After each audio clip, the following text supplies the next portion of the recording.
Ano pong pangalan nila? Ako si Aling Nini, tindera ng isda.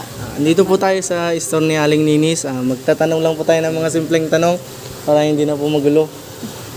Ano pong masasabi nyo sa pagtaas ng mga bilihin ngayong 2023 po? Mahirap para sa mga walang hanap buhay. Next question po. Good afternoon po, tita.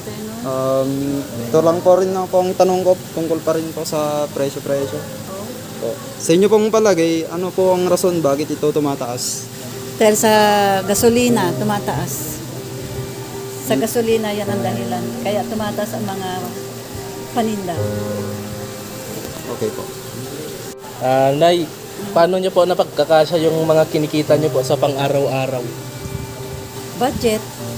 Huwag masyadong maluho. Huwag masyadong bibili ng hindi importante. Ano po yung pangalan nyo, Ken? Ventura. Ano po yung masasabi nyo sa tumataas na presyo ng mga bilihin, Ken? Maangal kami sa taas ng presyo. Ano po nakakasya ang inyong kinikita sa pang-araw-araw? Kaya budget lang namin yung mga kita namin. Tapos ano po? Kung may matira, yun, di pa namin. Thank you. Base po sa aming mga na-interview is kailangan lang talagang i-budget ang pera at huwag bumili ng mga luho at yung bibilihin dapat ay yung may mga kailangan lamang sa bahay at yung mga kailangan gamitin lamang sa pang-araw-araw.